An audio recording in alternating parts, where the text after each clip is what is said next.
What if Kazakhstan and Kuwait merged into one mega country? Sounds wild, right?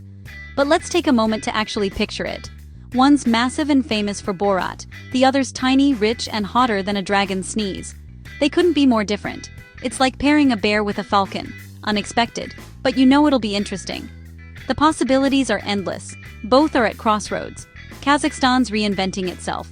Kuwait's debating what to do with its oil fortune. Big changes are in the air.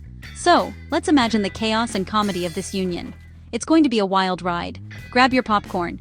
Here are the top 5 things you'd never expect from this merger. Get ready for some surprises. First challenge, what do you call this new country? Picture the UN. Now welcoming the delegate from Kazakhwait? Sounds like a punchline. Or maybe Kazakhstan, which could be a video game level or a country that's always running late. Branding would be a nightmare. Google Maps would just give up. Committees would argue for years. Nomads want heritage, Kuwaitis want maritime flair. After a decade, they'd probably settle on something bland, like Central Gulf Union. But let's be real, everyone would call it Kazakhwait. Geography students would suffer, teachers would invent new mnemonics, and the government website URL would be a riddle. The confusion would be so intense, hackers wouldn't even bother. Maybe they'd just give up and call it Alan, after the pizza guy who saved the naming committee from starvation.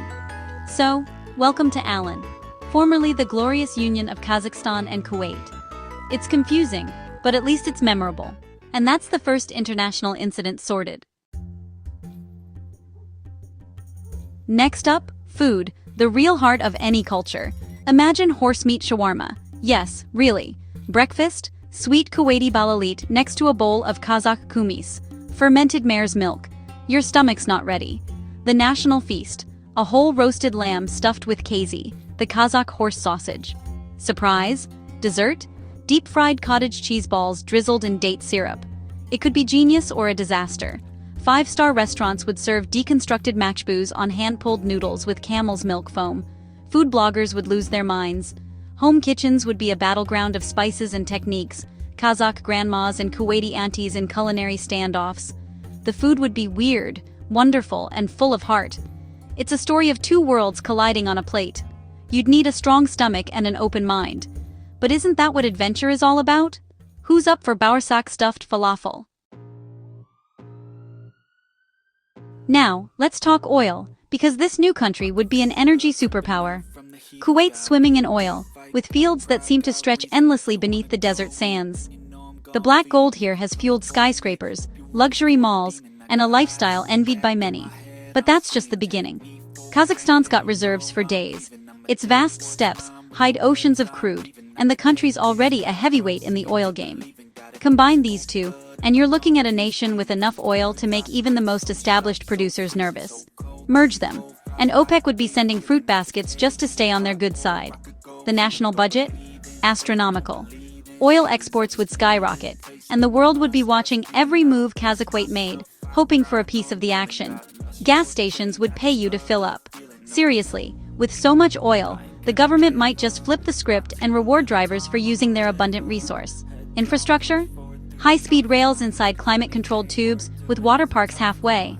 Imagine zipping across the country in minutes, then stopping for a swim in the middle of the desert.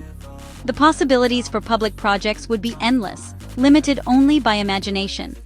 The biggest political debate: what color should the public Ferraris be this year? With so much wealth, even government vehicles would be supercars, and the annual color vote could become a national holiday. The world's superpowers would be desperate to befriend Kazakhwait. Every major nation would line up for trade deals, alliances, and maybe even a little oil discount on the side. The president's phone would never stop ringing. Calls from presidents, prime ministers, and CEOs would flood in, all hoping to get a slice of the oil pie. Citizens would get universal basic income so big, it would make lottery winners jealous. Monthly payments could turn everyone into instant millionaires, with enough left over for a few wild splurges. Their main job would be hobbyist. People could finally focus on their passions: painting, music, gardening, or inventing the next big thing, without worrying about bills. Of course, they might blow it all on a solid gold horse racing a camel. When you have that much money, even the wildest ideas can become reality, for better or worse. or accidentally crash the global economy by taking a week off from oil sales. The world's markets would tremble at every decision, and a single holiday could send shockwaves through Wall Street. The power would be immense, and a little terrifying. With so much influence, Kazakhwait could shape global events, for better or for worse. But one thing's certain, you'd never worry about gas prices again. Filling up your tank would be a reason to celebrate, not stress. Just where to park your government-issued Lamborghini. In Kazakhwait, luxury would be the new normal, and the only real problem might be finding enough parking for all those supercars. Move over, Paris. Kazakhwait is the new fashion capital. Imagine a city where the catwalks stretch from the wind-swept steppe to the glittering desert, and every street corner is a runway. Here, fashion isn't just about clothes. It's a celebration of heritage, climate, and wild creativity. Picture this. A model struts in a crisp white dish dasha, draped with a Kazakh shapen as a dramatic cape, and crowned with a fluffy dombra hat. The look is both regal and rebellious, blending centuries of tradition with a dash of modern flair. The crowd goes wild. Cameras flash, influencers gasp, and everyone wants to know where they can get that hat. It's business on the bottom, party on the top. A look that says you're ready for a board meeting or a night out in the desert. Women's fashion? Think Kazakh wedding dress embroidery, swirling across the flowing elegance of an abaya, with gold and silver jewelry that glimmers with stories from both cultures. Every piece is a statement, every accessory a conversation starter. On the streets, it's a style revolution. Tracksuits paired with Gucci slides, designer handbags splashed with bold Kazakh patterns. Streetwear here is fearless, mixing luxury with local pride, and every outfit is a declaration of identity. The national wardrobe would need its own climate zones, -40 in Astana, +50 in Kuwait City. Imagine closets packed with fur-lined coats next to breezy linen tunics, ready for any weather the day throws at you. Designers would go wild. Armani's Steppe collection, Dior's Desert Bloom, and handbags shaped like yurts. The world's top fashion houses would scramble to capture the spirit of Kazakhwait, blending nomadic roots with cosmopolitan dreams. Even the military would look fierce, berets with golden eagle feathers, jackets stitched with intricate Kazakh rug patterns. Uniforms would be as much about style as strength, turning every parade into a fashion show. You wouldn't know whether to salute or ask for fashion tips. Soldiers would be style icons, and military chic would take on a whole new meaning. Kazakhwait style would be bold, unapologetic, and a little bit crazy. It's a place where color clashes are encouraged, and the only rule is to stand out. It's a walking symbol of dual identity. Ancient meets modern, desert meets steppe. Every outfit tells a story of where you've come from and where you're going. The world's runways would never be the same. Fashion weeks from Milan to New York would scramble to keep up with the Kazakhwaiti wave, as designers everywhere draw inspiration from this cultural mashup. Paris Fashion Week, you've been warned. The Kazakhwaitis are coming, and they're bringing a revolution of style, spirit, and fearless self-expression. If you think the fashion's wild, just wait until you see the sports. This is where tradition, adrenaline, and a dash of pure chaos collide in the most unforgettable way. The main event? Camel racing, but with a twist, eagle hunters as jockeys. Yes, you heard that right. Imagine the intensity as ancient skills and modern competition merge on the racetrack. Picture this: camels thundering down the track. Kazakh eagle hunters in their iconic fur hats.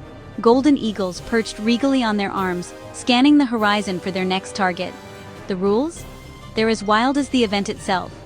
Bonus points if your eagle manages to snatch a drone out of the sky mid-race. It's part sport, part air show, and all spectacle.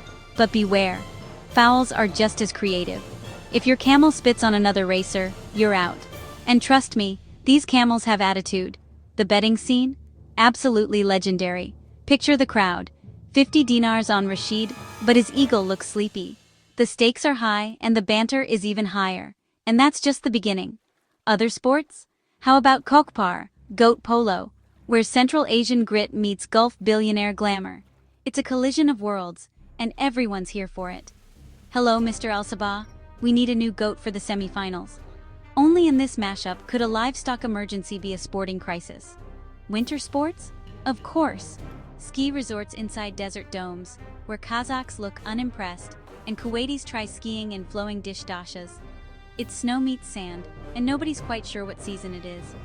The soccer teams are a blend of Kazakh endurance and Kuwaiti flair, fueled by a pre-game meal of dates and fermented horse milk. The players look both excited and slightly terrified. And for the Olympics, expect synchronized yurt building, competitive haggling, and the ever-popular oil barrel toss. These new events are as intense as they are hilarious. Even the mascots get in on the action. A guy in a giant eagle costume riding a robotic camel, hyping up the crowd with every lap. Halftime shows are a cultural explosion. Kazakh folk dancers spinning alongside Kuwaiti musicians belting out sea shanties. It's a halftime you'll never forget. The result? A beautiful, chaotic mess where every moment is unpredictable and every tradition gets its time to shine. The world of sports would never recover from this wild fusion. Commentators are left speechless, and fans can't get enough. And honestly, I'd watch every single second, because this is sports like you've never seen before. So, there you have it. Kazakhwait, horse meat shawarma oil-powered lawnmowers, eagle jockey camel racing. It's confusing, chaotic, and probably the most interesting place on Earth.